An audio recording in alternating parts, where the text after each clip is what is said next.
Hello friends, क्या आपने कभी आउटर स्पेस में मोशन को एनालाइज करा है? तो चलिए हम एक एग्जांपल देखते हैं।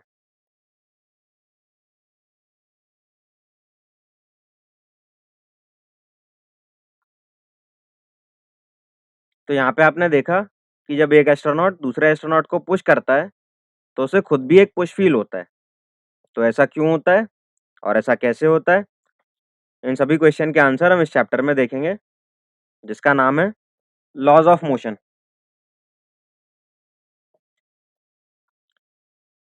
तो इस चैप्टर को हमने 4 मेजर टॉपिक्स में ब्रेक किया हुआ है, जो कि इस प्रकार है। तो चैप्टर शुरू करने से पहले हम कुछ रिवीजन कर लेते हैं, जो हमें फिर से इस चैप्टर में काम आने वाला है। तो हमें ये 3 इक्वेशंस ऑफ मोशन ऑलरेडी पता है।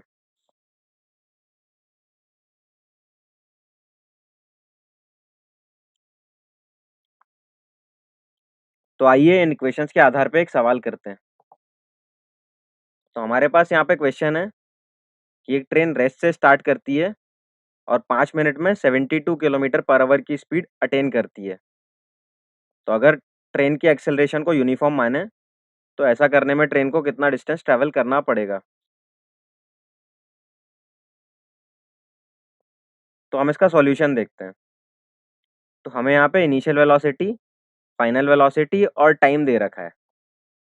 तो ऐसी कौन सी इक्वेशन है जो इनिशियल वेलोसिटी, फाइनल वेलोसिटी और टाइम को रिलेट करती है? तो ऐसी इक्वेशन है v is equal to u plus a t. तो v, u और t की वैल्यूज डालने पे हमें एक्सेलरेशन 1/15 मीटर पर सेकेंड स्क्वायर मिल जाएगा। इसके बाद क्योंकि हमें डिस्प्लेसमेंट निकालना है, तो ऐसी कौन सी इक्वेशन है जो v, u, a और s को रिलेट करेगी? तो ऐसी इक्वेशन है v square is equal to u square plus 2as। तो वैल्यूज डालने पे हमें डिस्प्लेसमेंट का आंसर मिल जाएगा 3 किलोमीटर।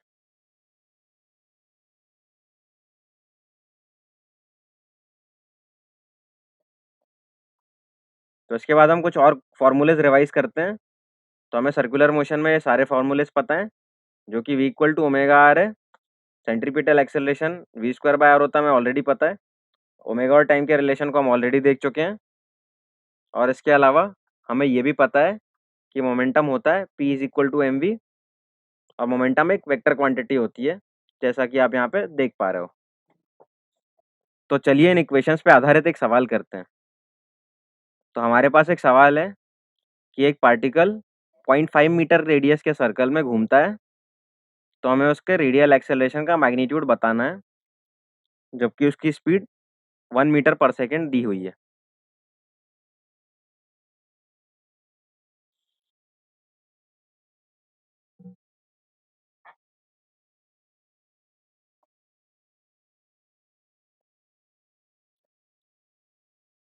तो हमें पता है सेंट्रीपिटल एक्सेलरेशन का फॉर्मूला, वैल्यूज डालने पे हमें आंसर 2 मीटर पर सेकेंड स्क्वायर मिल जाएगा। तो चलिए अब हम अपना पहला सब टॉपिक देखते हैं, जो है Newton's law of motion and forces. तो हमारे इस सब टॉपिक में हम ये सारी बातें सीखने वाले हैं। तो चलिए हम अपना पहला सब टॉपिक देखते हैं, जो है फोर्स। तो सबसे पहले हम फोर्स के डेफिनेशन को समझते हैं। तो फोर्स एक ऐसी फिजिकल क्वांटिटी होती है जो किसी ऑब्जेक्ट के कॉन्फ़िगरेशन को चेंज करती है, मोशन को चेंज करती है, या फिर मोशन को चेंज करने की टेंडेंसी रखती है। तो आइए हम फोर्स के डेफिनेशन के डिफरेंट पार्ट्स को समझने की कोशिश करते हैं। तो हम देखते हैं कि फोर्स स्टेट ऑफ मोशन को कैसे चेंज करता है। तो फोर्स फोर्स किसी बॉडी को रेस्ट से मोशन में ला सकता है, जैसा कि आप इस एग्जांपल में देखेंगे।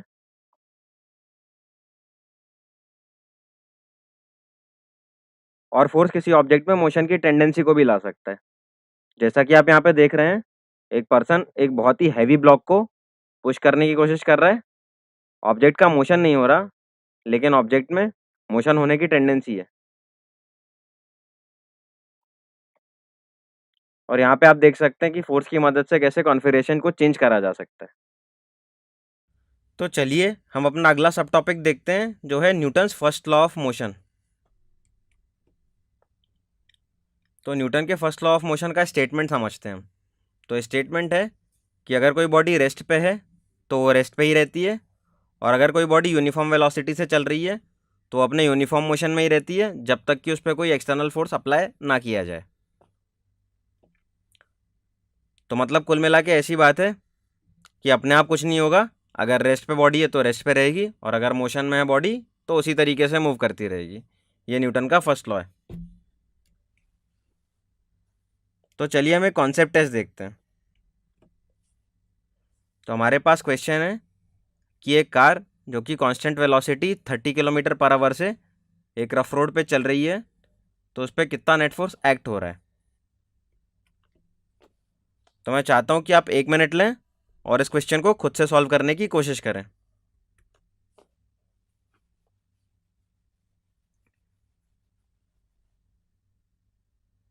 तो चलिए हम इसका सॉल्यूशन देखते हैं। तो कांस्टेंट वेलोसिटी है, इसका मतलब है कि यूनिफॉर्म मोशन है, इसका मतलब है कि स्टेट ऑफ मोशन में कोई चेंज नहीं हो रहा है। तो न्यूटन के फर्स्ट लॉ के हिसाब से बॉडी पे कोई भी फोर्स नहीं लग रहा है, और इसी तरीके से हमारा आंसर हो जाएगा 0। तो चलिए अब हम अपना अगला सब टॉपिक देखते हैं, जो है इनर्शिया। तो इनर्शिया का डेफिनेशन समझते हैं हम पहले। तो इनर्शिया किसी बॉडी की वो प्रॉपर्टी होती है जिसकी वजह से वो अपने स्टेट ऑफ मोशन के चेंज को अपोज करती है। इनर्शिया 3 टाइप्स के होते हैं। पहला है इनर्शिया ऑफ रेस्ट, जिसको हम इस एग्जांपल से समझने की कोशिश करते हैं। तो यहाँ पे हम देख रहे हैं कि एक टेबल क्लॉथ के ऊपर कुछ ऑब्जेक्ट्स रखे हुए हैं। जब ये पर्सन झटके से इस टेबल क्लॉथ को खींचता है तो इसके ऊपर के ऑब्जेक्ट्स इनर्शिया ऑफ रेस्ट की वजह से रेस्ट पे ही रह जाते हैं। अगला है इनर्शिया ऑफ मोशन, जिसको हम इस एग्जांपल से समझने की कोशिश करेंगे।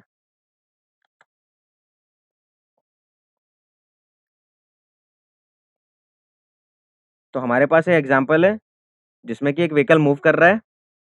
जब व्हीकल सडनली रेस्ट पे आता है तो पर्सन आगे की ओर झुक जाता है। तो हम समझते हैं पर्सन आगे की ओर क्यों झुक जाता है। तो आप एक और बार इस एग्जांपल को देखें।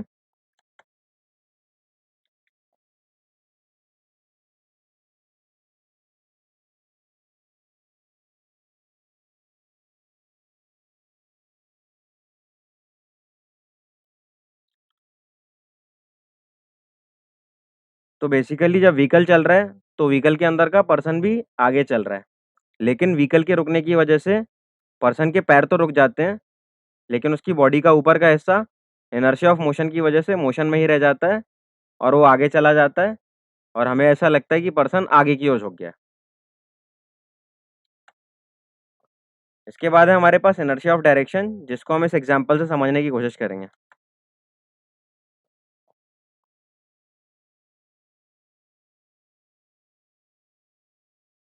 तो यहाँ पे एक बॉल को एक रोप से बांध के घुमाया जा रहा है। फिर से देखते हैं हम इसे।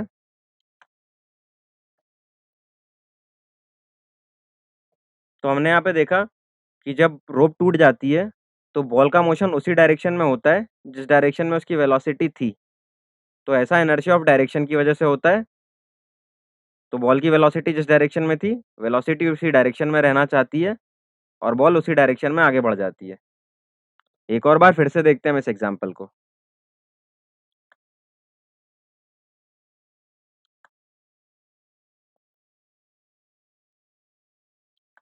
तो क्या हम इनर्शिया को मेजर कर सकते हैं? जी हाँ, हम इनर्शिया को मेजर कर सकते हैं, और मास इनर्शिया का मेजर होता है। तो अगर ज़्यादा भारी मास है, इसका मतलब ज़्यादा इनर्शिया है। तो ऐसा समझने के लिए हम एक सिचुएशन लेके देखते हैं। तो हमारे पास एक 10 केजी का मास है और एक 100 केजी का मास है। दोनों मासेस को हमें सेम टाइम में सेम डिस्टेंस ट्रैवल करवाना है। तो मेरा आपसे सवाल है कि किस ब्लॉक के केस में हमें ज़्यादा फोर्स लगाना पड़ेगा? तो इसका आंसर है कि बहुत ही ऑब्वियस सी बात है कि 100 केजी वाले के केस में हमें ज़्यादा फोर्स लगाना पड़ेगा। इसका मतलब हम बोल सकते हैं कि 100 केजी वाले को मूव करना ज़्यादा मुश्किल है। इसका मतलब हम ये बोल सकते हैं कि 100 केजी वाले का इनर्शिया ज़्यादा है। तो चलिए हम एक और कॉन्सेप्ट टेस्ट देखते हैं। तो हमारे पास क्वेश्चन है कि जब एक कारपेट को पीटा जाता है तो उसके अंदर की डस्ट बाहर कैसे निकल जाती है।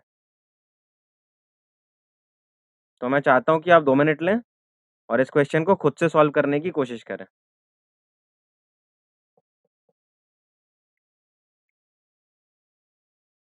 तो चलिए हम इसका सॉल्यूशन देखते हैं। तो कारपेट और डस्ट पार्टिकल्स दोनों ही रेस्ट पे हैं।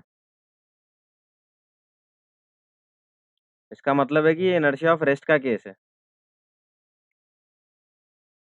जब कारपेट को पीटा जाता है तो कारपेट मोशन में आ जाती है, जबकि डस्ट पार्टिकल्स रेस्ट पे ही रहते हैं अपने इनर्शिया ऑफ रेस्ट की वजह से। तो इस प्रकार डस्ट पार्टिकल्स और कारपेट आपस में सेपरेट हो जाते हैं और डस्ट कारपेट से बाहर आ जाती है। तो चलिए हम एक और कॉन्सेप्ट टेस्ट देखते हैं। तो हमारे पास सवाल है कि अगर एक स्टेशनरी बस अचानक से स्पीड अप करती है तो पैसेंजर्स पीछे की ओर क्यों झुक जाते हैं। तो मैं चाहता हूँ कि आप 2 मिनट लें और इस क्वेश्चन को खुद से सॉल्व करने की कोशिश करें।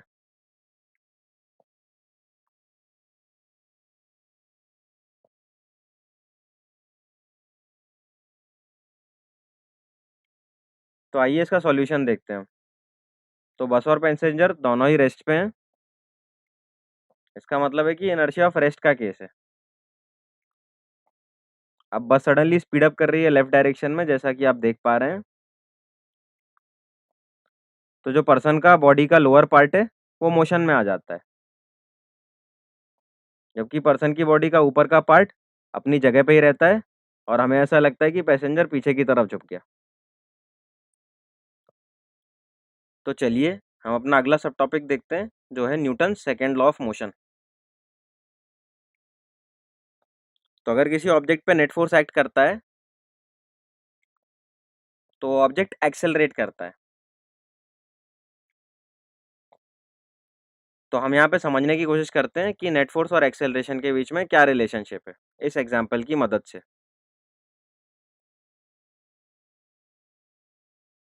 तो हम यहाँ पे देख सकते हैं कि एक चक्री पे हमने फोर्स लगाया तो उस चक्री का एक्सेलरेशन हुआ,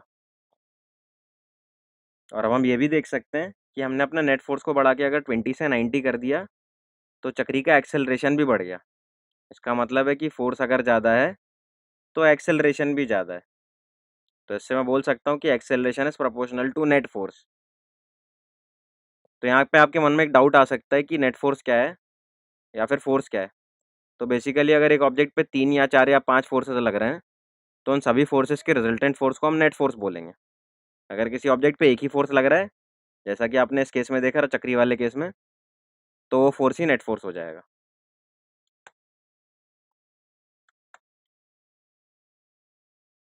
तो फिर से हम समझते हैं सिचुएशन को कि अगर नेट फोर्स एक्ट हो रहा है बॉडी पे तो उसका एक्सेलरेशन होगा, जैसा हमने इस एग्जांपल में भी देखा और जैसा आपके लिए ऑब्वियस भी है।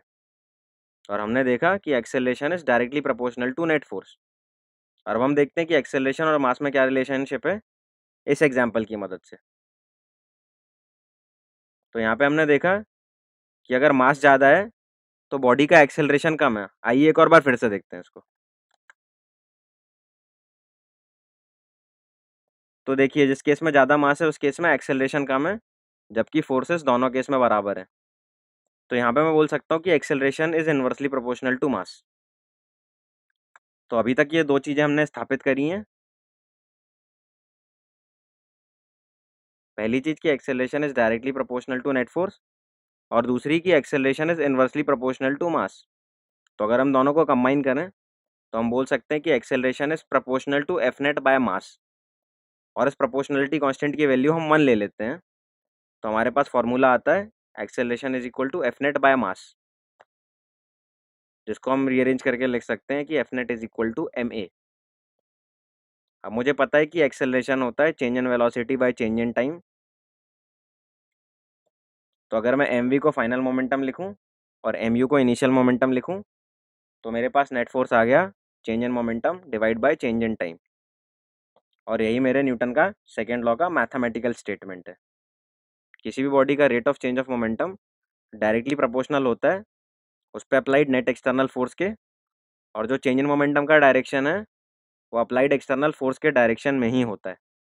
तो ऑब्वियस सी बात है, अगर आप फोर्स ईस्ट की तरफ लगा रहे हो तो मोमेंटम में चेंज भी ईस्ट की तरफ होगा।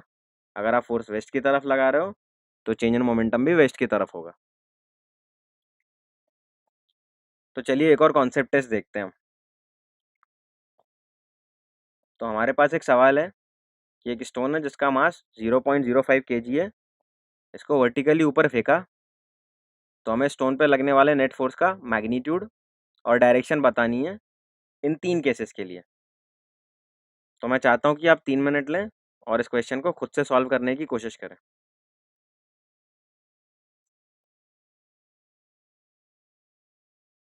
तो चलिए हम इसका सॉल्यूशन देखते हैं। तो हमारा पहला बिट है कि जब स्टोन वर्टिकली ऊपर जा रहा है, तो जैसा कि आप इस फिगर में देख पा रहे हैं कि स्टोन जब ऊपर जा रहा है तब भी उस पर एक्सेलरेशन ड्यू टू ग्रेविटी नीचे ही लग रही है। और मेरे को न्यूटन के सेकंड लॉ से पता है कि F is equal to m a होता है। एक्सेलरेशन की वैल्यू g डालने पे मुझे force is equal to mg मिल जाएगा और m और g की वैल्यू डालने पर मुझे आंसर मिल जाएगा। चलिए अब हम दूसरा बिट देखते हैं। तो दूसरा बिट है हमारा कि जब स्टोन नीचे के डायरेक्शन में जा रहा है,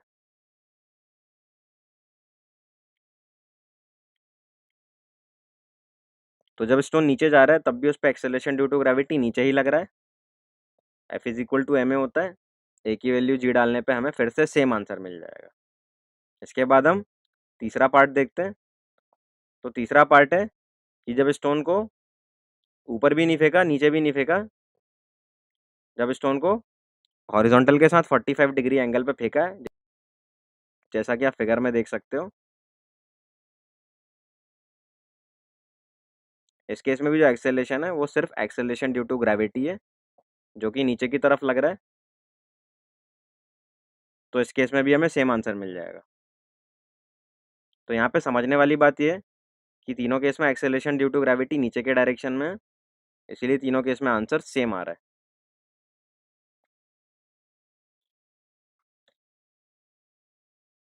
तो चलिए हम एक और कॉन्सेप्ट टेस्ट देखते हैं।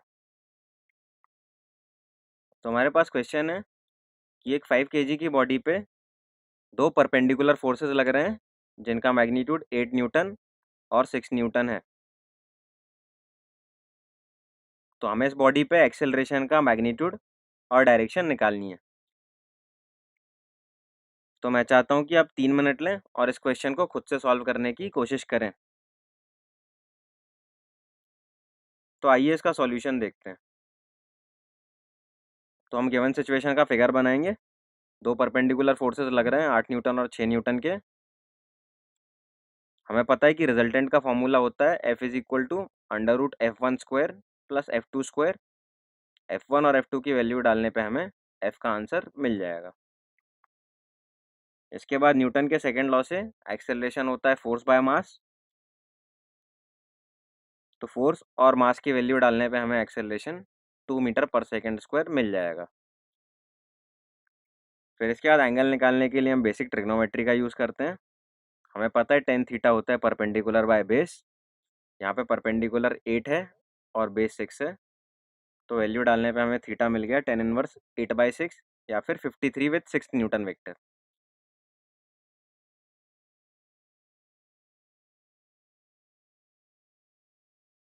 तो चलिए हम अपना अगला सब टॉपिक देखते हैं जो है इम्पल्स। तो सबसे पहले हम इम्पल्सिव फोर्स की डेफिनेशन समझते हैं। तो ऐसे फोर्स जो बहुत शॉर्ट टाइम के लिए लगते हैं और जो finite change in momentum produce करते हैं, इन्हें हम इम्पल्सिव फोर्स बोलते हैं। तो इस टाइप के सारे फोर्सेस, जैसे कि एक फुटबॉलर फुटबॉल को किक करता है, या फिर एक बैट्समैन एक बॉल को हिट करता है, या फिर आप किसी को स्लैप करते हो, ये सारे इम्पल्सिव फोर्सेस हैं। तो आइए हम एक एग्जांपल देखते हैं।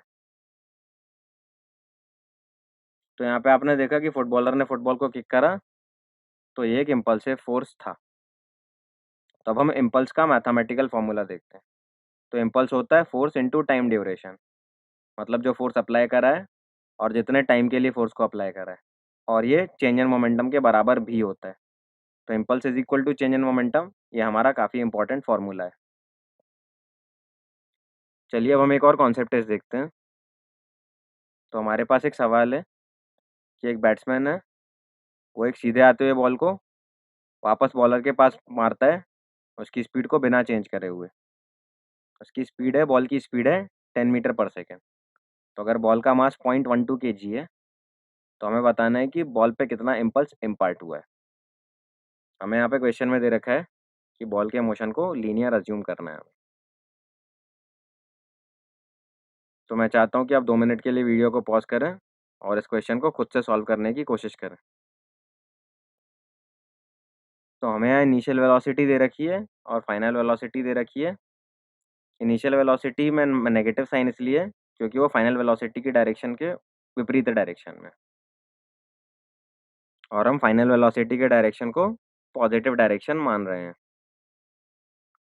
तो चेंज इन मोमेंटम होगा final momentum minus initial momentum. Values डालने पे हमें आंसर मिल जाएगा।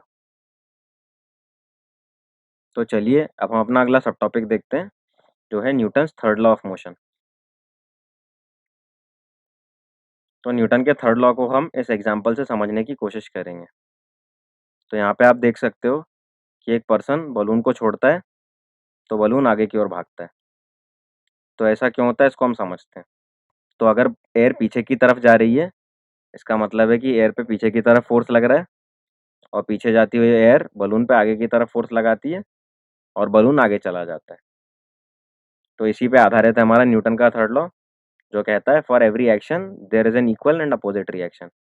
मतलब हर एक्शन के लिए एक इक्वल और अपोजिट रिएक्शन होता है।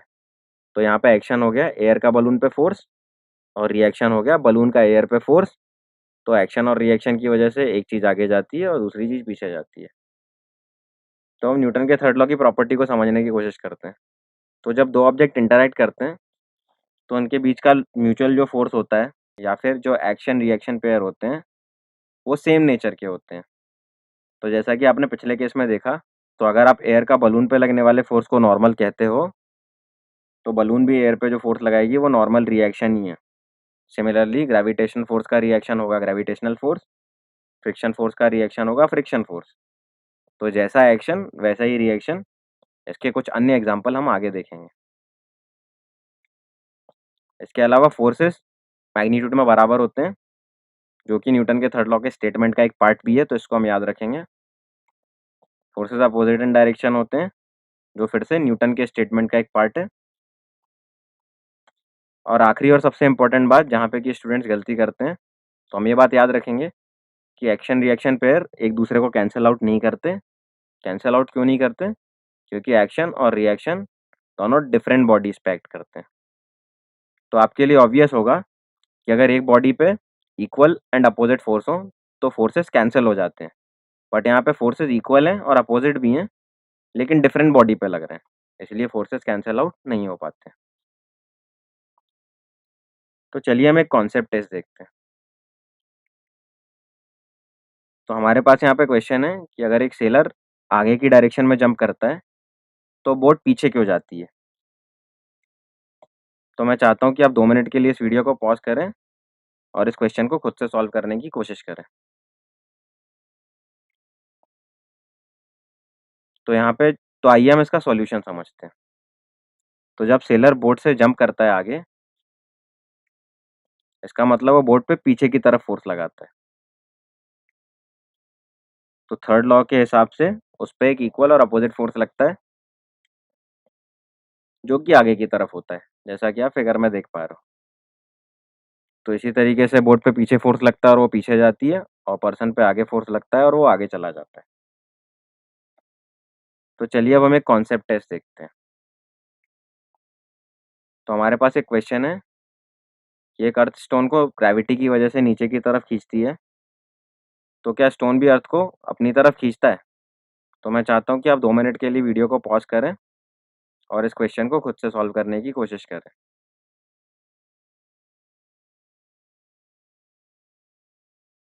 तो आइए हम इसका सॉल्यूशन देखते हैं। तो इसका आंसर है यस, न्यूटन के थर्ड लॉ के हिसाब से स्टोन भी अर्थ पे इक्वल और अपोजिट फोर्स लगाता है। आपको ऐसा लग सकता है कि अर्थ पे कोई फोर्स नहीं लग रहा है, या फिर ये ऐसा होना थोड़ा अजीब है, लेकिन नहीं, अर्थ पे फोर्स लगता है। लेकिन अर्थ बहुत ही मैसिव है, अर्थ बहुत ही बड़ी है। तो स्टोन की वजह से जो अर्थ पे फोर्स लगता है, उसकी वजह से अर्थ पे हमें कुछ खास इफेक्ट दिखता नहीं है, और हमें ऐसा लग सकता है कि नहीं, स्टोन अर्थ पे कोई फोर्स नहीं लगा रहा। तो चलिए हम अपना अगला सब टॉपिक देखते हैं, जो है कॉमन फोर्सेज इन मैकेनिक्स। तो हम यहाँ पे ऐसे फोर्सेज देखने वाले हैं जो कि आप बार बार मैकेनिक्स में देखने वाले हैं। तो पहला फोर्स है वेट। तो वेट लगता है ग्रेविटी की वजह से, जिसकी वैल्यू होती है m इंटू जी के बराबर। तो हम यहाँ पे एक बात पे ध्यान देंगे कि ग्रेविटेशनल फोर्स एक यूनिवर्सल फोर्स है, तो ये ब्रह्मांड में, यूनिवर्स में हर जगह पे लगेगा। इसके बाद आता है नॉर्मल रिएक्शन। तो अगर इस ब्लॉक को ग्रेविटी नीचे की तरफ खींच रही है और ये फिर भी मूव नहीं कर रहा, इसका मतलब कोई तो एक फोर्स है जो ऊपर की तरफ लग रहा है। तो न्यूटन के थर्ड लॉ के हिसाब से अगर सरफेस ब्लॉक पे ऊपर की तरफ नॉर्मल लगा रही है, ब्लॉक सरफेस पे नीचे की तरफ नॉर्मल लगा देगा। अगला है फोर्स ऑफ फ्रिक्शन। तो फिर से हम सिमिलर सिचुएशन देखते हैं। यहाँ पे कि एक ब्लॉक हॉरिजॉन्टल सरफेस पे रखा है, तो अगर इस पे एक एफ फोर्स अप्लाई हो रहा है और इसका मोशन नहीं हो रहा, तो इसका मतलब है कि कोई तो एक फोर्स है जो पीछे की तरफ लग रहा है और इस कैपिटल एफ को कैंसिल कर रहा है। तो इसी फोर्स को हम बोलते हैं फ्रिक्शन फोर्स, जो कि आपको इस ग्रीन कलर के एरो से दिखाया जा रहा है। तो अगर ब्लॉक पे फ्रिक्शन पीछे की तरफ लग रहा है, तो न्यूटन के थर्ड लॉ के हिसाब से ब्लॉक सरफेस पे आगे की ओर उसका रिएक्शन फोर्स लगा देगा। तो इसके बाद अगला फोर्स है टेंशन। तो यहाँ पे एक सिचुएशन है जहाँ पे कि एक ब्लॉक एक रोप से हैंग कर रहा है। तो अगर ब्लॉक हैंग कर रहा है, इसका मतलब ब्लॉक का मोशन नहीं हो रहा है। तो ब्लॉक पे अगर नीचे ग्रेविटेशनल फोर्स लग रहा है, इसका मतलब कोई तो एक फोर्स है जो इस पे ऊपर की तरफ लग रहा है। तो बेसिकली ऊपर की तरफ जो फोर्स है वो रस्सी लगा रही है। तो रस्सी के अंदर ऐसे आए हुए फोर्स को हम फिजिक्स की भाषा में बोलते हैं टेंशन, जिसको हमने इस एरो से दर्शाया हुआ है। अगला फोर्स है स्प्रिंग फोर्स। तो यहाँ पे एक सिचुएशन देखते हैं जहाँ पे कि एक ब्लॉक स्प्रिंग से लगा हुआ है, स्प्रिंग अपने नेचुरल लेंथ पे, मतलब ना स्प्रिंग खींची हुई है ना स्प्रिंग दबी हुई है। तो अगर स्प्रिंग को हम दबा दें तो स्प्रिंग फोर्स लगाएगी। आप देख सकते हो कि अगर स्प्रिंग को अंदर की तरफ दबाया है या फिर लेफ्ट की तरफ दबाया है, तो फोर्स राइट की तरफ लग रहा है। इस फोर्स को हम कंप्रेसिव फोर्स बोल रहे हैं, क्योंकि स्प्रिंग को हमने कंप्रेस करा है। सिमिलरली अगर स्प्रिंग को खींचा होता तो फोर्स को हम टेंसाइल फोर्स बोलते। अगर हमने स्प्रिंग को राइट की तरफ खींचा है, तो स्प्रिंग ब्लॉक पे लेफ्ट की तरफ फोर्स लगाएगी। तो हम दोनों केस में देख रहे हैं कि फोर्स और डिस्प्लेसमेंट का डायरेक्शन एक दूसरे से विपरीत है, और फोर्स एक्स के प्रोपोर्शनल होता है, ऐसा एक्सपेरिमेंटली देखा। तो प्रोपोर्शनैलिटी कांस्टेंट हटा के हमारे पास फॉर्मूला आया F is equal to minus k x. Minus sign का रीजन, जैसा कि आपको बताया कि फोर्स और डिस्प्लेसमेंट का डायरेक्शन एक दूसरे से विपरीत है, इसलिए force is minus times of displacement. तो हमने ये पूरा टॉपिक पढ़ा। इस टॉपिक में और गहरी अंडरस्टैंडिंग के लिए मैं चाहता हूँ कि आप ये रेफरेंस क्वेश्चंस होमवर्क के तौर पे ट्राई करें। Thank you.